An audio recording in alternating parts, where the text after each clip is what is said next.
Fala, galera. Vamos aí continuar a Segunda Guerra Mundial. Lembrando que a aula passada eu fiz apenas uma introdução, vou colocar o link aí na descrição. Hoje seria a nossa Segunda Guerra Mundial, parte 2. Mais uma vez, já peço desculpa com antecedência, caso vocês escutem algum barulho, algum ruído. Eu estou gravando essa aula na escola. Pode ser que alguém chame o professor, ou então algum professor entre em sala, e aí sempre, ou quase sempre, tem aí um barulho ou um ruído no fundo dessa aula. Tranquilo? Vamos continuar, sem perder muito tempo. E aí, professor, o que é que eu preciso saber na aula de hoje? Olha aí, a Segunda Guerra Mundial, temos aí a estratégia nazista. Lembrando que a Alemanha nazista, ela vai ser um destaque aí na Segunda Guerra Mundial. E que estratégia nazista foi essa? A tática usada por Hitler, usada pela Alemanha durante a Segunda Guerra Mundial, ficou conhecida aí como a chamada Blitzkrieg, ou Blitzkrieg, como queira chamar. A Blitzkrieg, ou Blitzkrieg. O que é isso? Se a gente for tentar aí aportuguesar, seria a ideia de uma guerra relâmpago. Não entendi isso. Guerra relâmpago, em que sentido? Olha aí a estratégia de Hitler. A estratégia é um ataque de surpresa e usando toda a sua força. Então, você vai pegar os inimigos desprotegidos, porque eles não estão esperando esse ataque, a ideia de um ataque surpresa, usando força total. E como é que isso acontecia? Primeiro passava a Luftwaffe, que seria a aeronáutica alemã, os aviões da Alemanha, jogando bombas, destruindo as defesas. Logo depois passava os Panzer, os tanques de guerra. Só depois é que passavam os soldados. Olha aí. Então você vai atacar aí de surpresa, usando a força total. Primeiro passa a Luft, com seus aviões.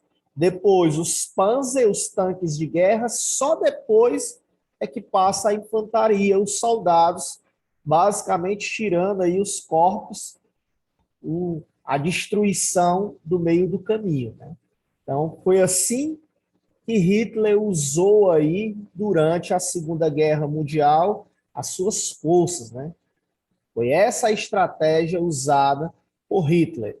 Deu certo, professor? Deu. O resultado foi sucesso. Com essa estratégia, Hitler conseguiu aí dominar a França. A França, ela foi dominada, controlada pela Alemanha nazista, e também, usando essa estratégia, a Alemanha conseguiu conquistar boa parte da União Republicana Socialista Soviética.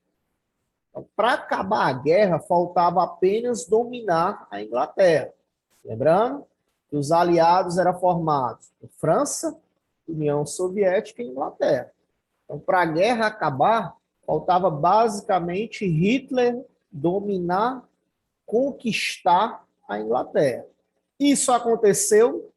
Não. Por quê? Porque Hitler, quando foi usar essa estratégia com a Inglaterra, ele encontrou aí no meio do caminho a chamada RAF. O que é isso, pessoal?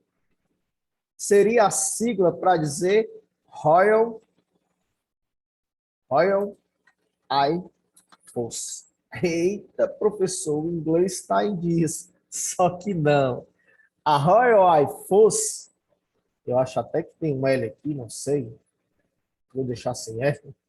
A Royal Air Force seria a aeronáutica inglesa, a força aí da aeronáutica inglesa. Quando Hitler tentou passar com a Luft, a RAF, aqui não.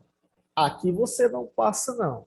Então, Hitler, a Alemanha, ela não consegue usar a Blitz em solo inglês. Por isso que a Alemanha não conseguiu dominar aí a Inglaterra e a guerra não finalizou. Por conta disso, o Winston Churchill, que eu também já falei na primeira aula, o cara que mandava na Inglaterra, ele vai dizer tal frase: nunca, no campo dos conflitos humanos, tantos deveram tantos a tão poucos. Professor, o que é que ele quis dizer aí com essa frase, com esse enigma? Simples. Está dizendo assim, mundo, você deve à Inglaterra. É só isso. Porque se não fosse a Inglaterra, Hitler teria vencido a guerra e aí a Alemanha dominaria com o seu modelo nazista o mundo. Então, quando Chuck fala nunca no conflito dos humanos, tantos deveram tantos a tão pouco, ele está dizendo simplesmente, mundo, você está devendo à Inglaterra. É graças à Inglaterra, graças aí à força da RAF, da Royal Air Force, que a Alemanha não venceu esse conflito, que a Alemanha não dominou o mundo. Tranquilo? Beleza, né? Vamos passar. E aí, durante a Segunda Guerra Mundial, acontece esse episódio lamentável que ficou conhecido como Holocausto. Professor, quem é que vai promover o Holocausto? Quem promove o Holocausto é justamente a Alemanha nazista, controlada aí, mais uma vez, por Hitler. Né? E aí, para fazer o Holocausto, temos aí dois discursos nazistas. Quais são? O primeiro discurso nazista é o chamado arianismo, aquela ideia da raça superior. Então, a Alemanha aí defendia a raça superior, a raça ariana. E todos aqueles que não pertenciam ao arianismo, a essa raça superior, deveria ser exterminado, deveria ser morto, finalizado. Então temos aí um discurso arianismo que ajudou aí a construir o chamado Holocausto. E um outro discurso nazista que resultou no Holocausto foi justamente o antissemitismo. O antissemitismo. O antissemitismo. Mas não saiba. E aí, o antissemitismo, deixa eu colocar só um i aqui, pelo amor de Deus. O antissemitismo é justamente uma campanha contra os judeus que são de origem semitas. Então, se é anti, você é contra os semitas, contra os judeus. Logo, o Holocausto gerou os chamados campos de concentração.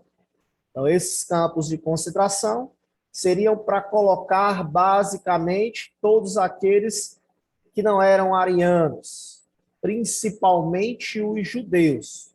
Os judeus seriam isolados nesses campos, onde eles teriam que trabalhar de forma forçada, compulsória, basicamente esperando a morte.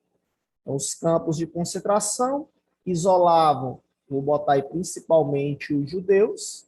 Esses judeus estavam trabalhando, forçados a trabalhar nesses campos, e nesses campos de concentração aconteciam os extermínios, ou seja, eles matavam milhares de judeus, seja aí por gás venenoso, seja por fuzilamento. Então, isso foi o que chamamos de Holocausto. Isso aí, cara, o resultado foram 6 milhões de judeus mortos nos chamados campos de concentração, o que chamamos de Holocausto. A dica do professor Edivar: você precisa assistir um filme chamado O Menino de Pijama Listrado. O Menino de Pijama Listrado. Perfeito. Inclusive, essa imagem que aparece aí no slide é uma imagem do filme. O Menino do Pijama Listrado, você precisa ter aí o emocional forte. Né? No final, quem ainda não assistiu, eu não vou dar o spoiler, Mas o final ele é bem triste. Professor, o que é que acontece no final? Assista o filme que você vai saber. Logo, o menino do pijama listrado, ele mostra os chamados campos de concentração, mas na visão de duas crianças. Uma criança alemã, de pais nazistas, e outra criança de pais judeus, né? Uma criança judia. Então, muito top, cara. Se você quer ter uma imagem do que chamamos aí de holocausto, os campos de concentrações, é imperdível. Você tem que assistir O Menino do Pijama Listrado. Beleza? Vamos passar. Para finalizar a aula de hoje, temos aí, deixa eu passar, calma aí. Finalizando essa aula, ataque a Pearl Harbor. Coloquei aí a data, lembrando que vocês não são obrigados a decorar essa data. Eu coloco sempre a título de curiosidade. O que foi esse ataque? O que representou esse ataque? O ataque a Pearl Harbor, ele é promovido pelo Japão. O Japão, lembrando que o Japão pertencia ao time do eixo, né? Ele vai promover esse ataque. Contra quem? Pearl Harbor era uma base de guerra dos Estados Unidos da América, da EUA, né?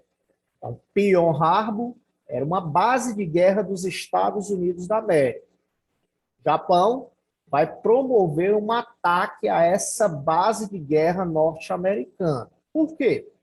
Porque o Japão tinha interesse em destruir esse rival, já que havia uma disputa pelo Pacífico, para ver quem ia dominar ali o Oceano Pacífico, se era o Japão ou os Estados Unidos.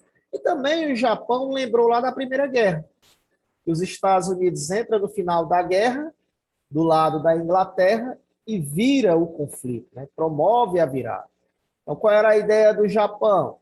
Atacando Pearl Harbor, os Estados Unidos não teriam condições de entrar na guerra e eles ainda conseguiam vencer um rival economicamente falando. Mas, galera, esse tiro aí, ó, foi um tiro no pé. Por quê? Porque quando há esse ataque, o governo norte-americano vai investir pesado. E aí, se fosse um grupo do WhatsApp, apareceu lá a mensagem: Estados Unidos entrou no grupo. Ou seja, os Estados Unidos entram na guerra do lado dos aliados. De novo, professor, os Estados Unidos vão entrar na guerra durante a guerra? Sim. Assim como foi a Primeira Guerra Mundial, os Estados Unidos entram no conflito quando o conflito já está acontecendo. Isso vai gerar uma consequência. E a mesma consequência lá da Primeira Guerra Mundial, para quem lembra, que é justamente a virada. É o momento em que você vê aí a força, vou até colocar aqui, segue, a força dos aliados. Então, começa aí uma virada. Até então, quem estava dominando a Segunda Guerra Mundial era o eixo, por conta da Alemanha nazista, usando aí a tal da Blitz, né? A Guerra Relâmpago. Quando o Japão ataca Pearl Harbor, os Estados Unidos conseguem entrar na guerra, mesmo perdendo essa base de guerra aí, mesmo perdendo Pearl Harbor, quando os Estados Unidos entram no conflito, temos aí uma consequência importante que vai ser justamente a virada. Quer entender um pouco mais da Segunda Guerra, quer saber o que aconteceu mais nessa guerra? Aí são cenas da nossa próxima aula. Galera, muito obrigado pela atenção de vocês, um cheiro no coração de todos e até a próxima. Tchau, tchau, minha galera. Fica com Deus.